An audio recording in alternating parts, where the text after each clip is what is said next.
नमस्कार दोस्तों।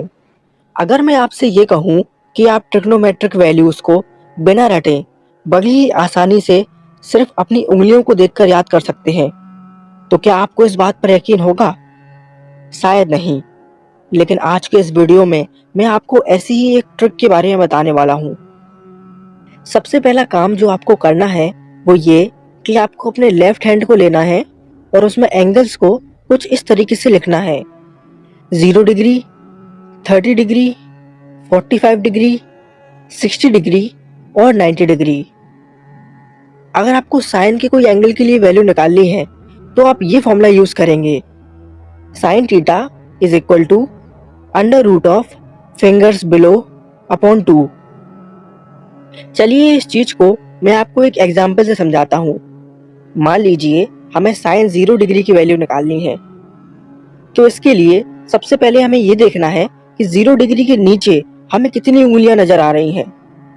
ये रहा 0 डिग्री और इसके नीचे हमें एक भी उंगलियां नजर नहीं आ रही। इसीलिए हम लिखेंगे under root of 0 divide by 2, जो कि आएगा 0, यानी साइन 0 डिग्री की वैल्यू 0 होती है। चलिए एक और एग्जाम्पल ले लेते हैं। मान लीजिए हमें साइन 60 डिग्री की वैल्यू निकालनी है, तो हमने देखा कि 60 डिग्री के नीचे हमें 3 उंगलियां नजर आ रही हैं। इसीलिए हम लिखेंगे under root of 3 divide by 2, और यही होती है साइन 60 डिग्री की वैल्यू।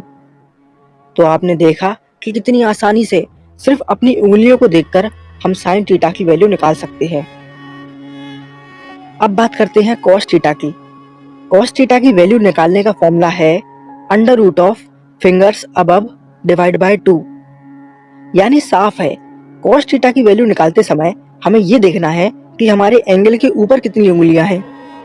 फॉर एग्जाम्पल हमें कॉस 30 डिग्री की वैल्यू निकालनी है, तो हमने देखा कि 30 डिग्री के ऊपर हमें 3 उंगलियां नजर आ रही हैं। इसीलिए हम लिखेंगे under root of 3 divide by 2, और यही होती है कॉस 30 डिग्री की वैल्यू। चलिए एक और एग्जाम्पल ले लेते हैं। मान लीजिए हमें कॉस 90 डिग्री की वैल्यू निकालनी है, तो हमने देखा कि 90 डिग्री के ऊपर एक भी उंगली नहीं है। इसीलिए हम लिखेंगे under root of 0 divide by 2, जो कि होगा 0, यानी कॉस 90 डिग्री की वैल्यू 0 होती है। अब बारी है टेन थीटा की। टेन थीटा की वैल्यू निकालने का फॉर्मूला है tan theta is equal to under root of fingers below divide by under root of fingers above. इसको एक एग्जांपल से समझते हैं। मान लीजिए हमें टेन 45 डिग्री की वैल्यू निकालनी है, तो हमने देखा कि 45 डिग्री के नीचे 2 उंगलियां हैं, तो न्यूमरेटर में हम लिख देंगे अंडर रूट 2। 45 डिग्री के ऊपर 2 उंगलियां हैं, तो डिनोमिनेटर में भी हम लिख देंगे under root 2। Under root 2 upon under root 2 यानी कि 1, यानी टेन 45 डिग्री की वैल्यू 1 होती है। वन लास्ट एग्जाम्पल, हमें टेन 90 डिग्री की वैल्यू निकालनी है, तो हमने देखा कि 90 डिग्री के नीचे 4 उंगलियां हैं, तो न्यूमरेटर में हम लिख देंगे अंडर रूट 4। 90 डिग्री के ऊपर एक भी उंगली नहीं है, तो डिनोमिनेटर में हम लिख देंगे अंडर रूट ऑफ 0। अब आप सभी को पता है कि किसी भी नंबर को 0 से डिवाइड करने पर कोई भी आंसर नहीं आता, वो अनडिफाइंड होता है, यानी टेन 90 डिग्री अनडिफाइंड होगा।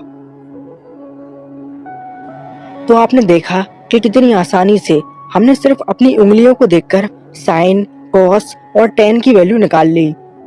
एक बार इनकी वैल्यू आपको पता चल जाए तो आप बड़ी आसानी से इनका रेसिप्रोकल करके कॉसेक, सेक और कॉट की वैल्यू पता कर सकते हैं। I hope